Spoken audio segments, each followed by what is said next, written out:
Mesdames et messieurs, bonjour et soyez les bienvenus dans cette nouvelle édition de votre journal de 15 heures dont tels sont les principaux faits. De fortes précipitations sont enregistrées un peu partout sur le territoire national.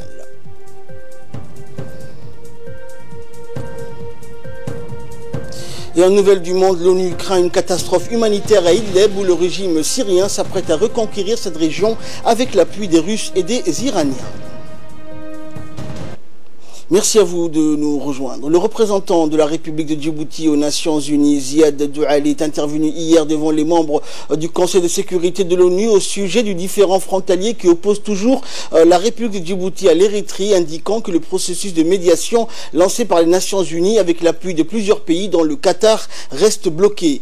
Il est resté sans issue devant l'intransigeance du régime d'Asmara, a-t-il indiqué. L'ambassadeur Ziad Douali n'a pas manqué au cours de cette intervention de saluer donc la mémoire de l'ancien et défunt secrétaire général de l'ONU, Kofi Annan. Ce dernier avait joué un rôle crucial dans le règlement de nombreuses crises. Selon lui, Kofi Annan a immensement contribué donc à la préservation de la paix dans le monde et a mené de nombreuses médiations. L'ambassadeur Ziad Douali a réaffirmé à cette occasion l'attachement de la République de Djibouti à la préservation de la paix et l'entente entre pays voisins.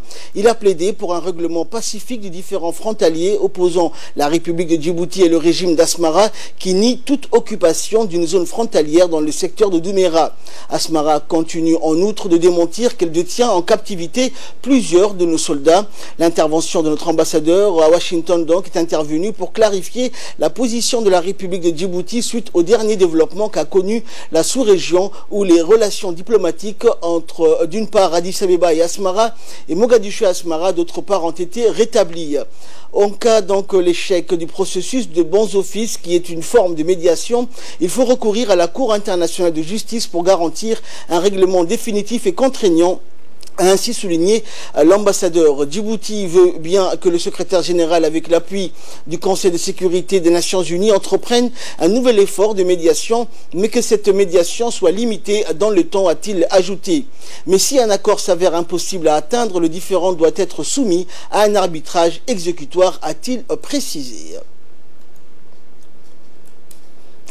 En prévision donc de la célébration du Nouvel An musulman qui sera un jour férié, chômé et payé et qui coïncidera cette année avec le 11 septembre 2018, le ministère de l'Éducation nationale porte à la connaissance des parents d'élèves que la rentrée scolaire initialement prévue pour les 10 et 11 septembre prochains est reportée au 12 et 13 septembre. Ainsi, la rentrée scolaire pour l'enseignement de base aura lieu le 12 septembre et celle de l'enseignement moyen et secondaire pour le 13 du mois. En nouvelle nationale toujours, la Commission nationale des droits de l'homme, en partenariat avec le FNUAP, a clôturé hier un atelier de formation sur le droit reproductif et les mutilations génitales féminines. Des représentants de la société civile et des journalistes ont pris part à cet atelier qui a duré 2 jours et qui s'est tenu au Sheraton Hotel. Cet atelier vise à sensibiliser donc les acteurs de la société civile et des journalistes et leur permettre d'agir également pour rendre plus compréhensifs toutes les problématiques liées donc aux mutilations génitale féminine et la naissance des enfants. Toute atteinte contre le corps d'une jeune fille devant être dénoncée et le coupable présenté devant la justice. Plusieurs journalistes donc de la radiodiffusion de Djibouti, La Nation, du journal Al-Qarn et des représentants de la société civile, dont des professeurs et des juristes ont pris part à ces travaux. L'atelier a été animé par le secrétaire général de la Commission nationale des droits de l'homme et bien sûr la représentante chargée du programme genre du FNUAP. Connaissances et les outils indispensables pour mieux lutter ensemble contre les pratiques néfastes que sont le MGF. Nous avons noté les progrès et les efforts réalisés sur le plan légal et la prise de conscience d'une frange de la population, d'une frange importante de la population, de méfaits de ces pratiques qui violent les droits fondamentaux des filles, à savoir le droit à l'intégrité physique, le droit à la santé, le droit de disposer librement de son corps, le droit de ne pas subir un traitement inhumain, cruel et dégradant. Également dans l'actualité, une pluie diluvienne s'est abattue hier soir sur la capitale Djibouti-Ville et les régions de l'intérieur. Ces précipitations ont été accompagnées de vents violents et d'orages. La pluie a débuté hier soir vers 22h, donc dans la capitale, après avoir touché les régions côtières d'Antadjoura. Ces images donc ont été filmées intégralement par un de nos caméramans au moment où une pluie battante descendait du ciel. La pluie a arrosé l'intégralité de la capitale et l'ouest d'Ambouli est sortie de son lit et l'eau a submergé donc le quartier Vietnam. L'eau a causé d'importants dégâts matériels. Les riverains se sont vus donc emporter, ont vu leurs biens emportés. Les voitures étaient donc englouties par l'eau. Le niveau donc du cru de l'Oued a même dépassé le pont d'Italie donc, mais les habitants du quartier ne signalaient jusqu'à présent aucune perte humaine. Les riverains donc de l'Oued ont été quelque peu surpris par la quantité d'eau tombée du ciel. Ces intempéries laissent à penser que l'intersaison débute et l'on sortira donc des grandes chaleurs de l'été.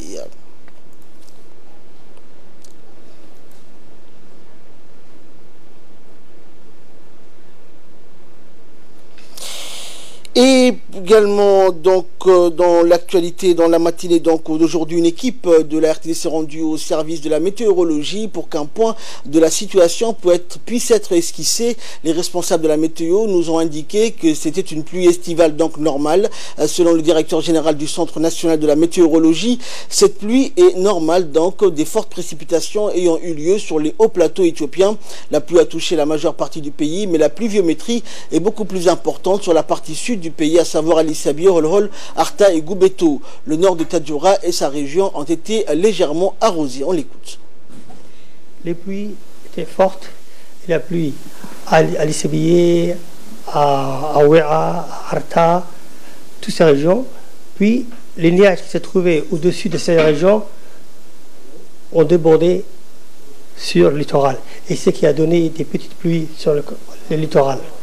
J'ai dit que la prévision pour demain, le 24 heures, la prévision sera que dans l'après-midi, nous aurons des éclaircies. La soirée sera la reprise des nuages sur le sud du pays. On attend de la pluie au sud du pays.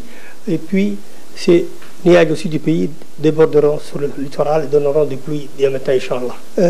Ces pluies vont continuer jusqu'au mois de septembre. Ces pluies, c'est ce qu'on appelle, c'est le pluie de l'été, c'est le pluie de juillet à septembre. On appelle en Somalie Karan, en Afar Karma, c'est des pluies normaux. Ces pluies sont accompagnées parfois de coups de vent forts, parce qu'il y a des nuages convectifs. Mais il faut toujours faire attention, rester à l'abri. Et pour clore l'actualité nationale, Peace Cable International Network a signé un accord avec Cybernet et Djibouti Telecom. Peace Cable est un nouveau système de câbles sous-marins reliant l'Asie, l'Afrique et l'Europe. Shenzhen Peace donc a signé un protocole d'accord et un accord de partenariat avec la compagnie pakistanaise Cybernet et Djibouti Telecom lors du 4e forum des réseaux sous-marins Asie-Pacifique. Les accords de débarquement restants seront donc également signés dans les 2 prochaines semaines, représentant donc une étape clé dans le plan de livraison qui comprend le travail de demande de permis dans chaque pays. Géographiquement, donc, le câble Peace reliera les 3 continents les plus peuplés du monde, l'Asie, l'Afrique et l'Europe, avec une connectivité de base au Pakistan, à Djibouti, en Égypte, au Kenya et en France, assurant ainsi une interconnexion critique donc avec l'Asie. Et de là, nous passons à ce qui fait la une de l'actualité africaine et internationale avec Asma Oubaker. Bonjour Asma. Alors, le Nigeria, Asma, et le Royaume-Uni ont signé un accord de sécurité. Cet accord est intervenu au cours de la visite entreprise par la première ministre britannique Theresa May à Abuja. Oui, lors de sa 2e étape africaine au Nigeria, la première ministre britannique Theresa May a signé plusieurs accords bilatéraux concernant l'immigration clandestine, la sécurité pour endiguer notamment les activités du groupe extrémiste Boko Haram, un accord commercial pour compenser les pertes économiques attendues de la sortie de la Grande-Bretagne de l'Union européenne a également été signée.